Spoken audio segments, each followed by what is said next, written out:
Morning students, I hope you all are fine. So today we are starting with a new chapter, that is chapter number 4, Roman numerals. Okay, you already have seen that in class 3 you can write 3 as I.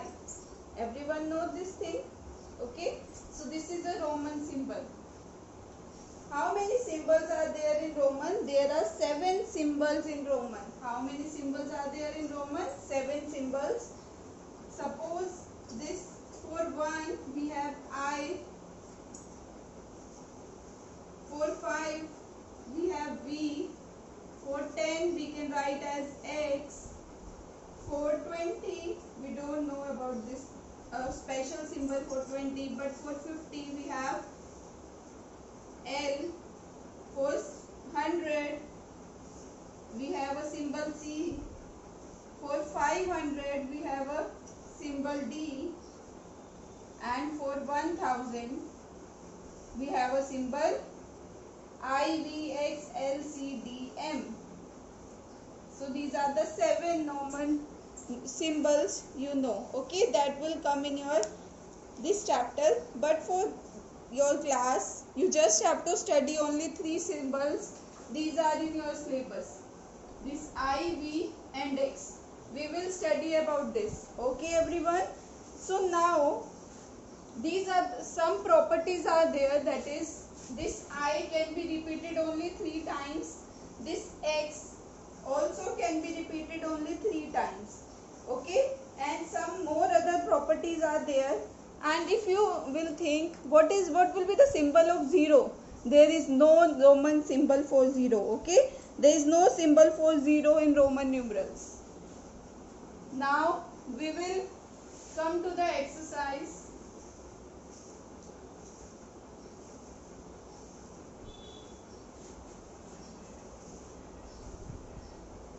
I will tell you each and everything in the exercise now, that is exercise 4.1.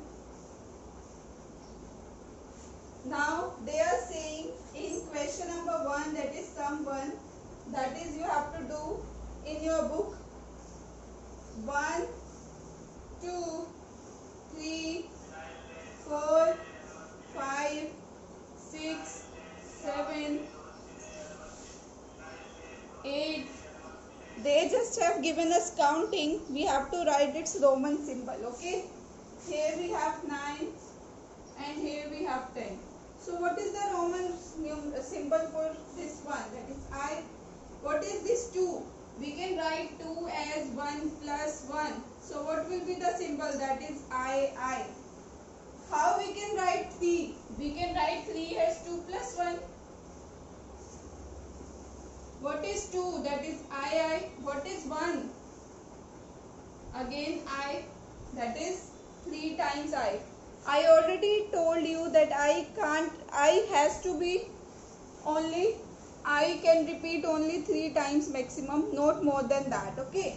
So for 4 we can't write it as 3 plus 1, because if we write 3 plus 1, that it will become 4 times I.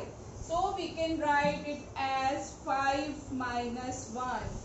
What is 5 minus 1 meaning? If we are subtracting, it means the smaller number will appear on the left side and the bigger number will appear on the right side. What is the smaller here? That is this. And what is the bigger here? That is 5 means V. Everyone know what is the symbol for 5? That is V. Now this V, we already know we can write it as V. Now what is the symbol for 6? You know we can write 6 as 5 plus 1. What is the symbol for 5? V. We are doing addition. So it means the smaller number will appear on the right side. That is, this 1 means I. Now we are coming to 7. We can write 7 as 5 plus 2. It means VII. How we can write 8? That is 5 plus 3. 5 means V. What is 3? That is I. Now we are coming to 9. How we can write 9? Everyone know. If we write 5 plus 4, then this will not make any sense. because 5 I reach, so we can write it as 10 minus 1, that is we are subtracting, it is near to 10, so it's very easy to write it in the form of a 10. It means 10 minus 1, what is the bigger number here, smaller number here, that is I. It means the smaller number will appear on the left side. Always remember, if we are doing addition, it will appear on the right side, and if we are subtracting, it will appear on the left side. It means this. What is the symbol for this? X. Everyone know this. So in today's class, we have done Roman numerals up to counting 10. Okay everyone? So similarly, in our next class, we will continue with this. Okay everyone?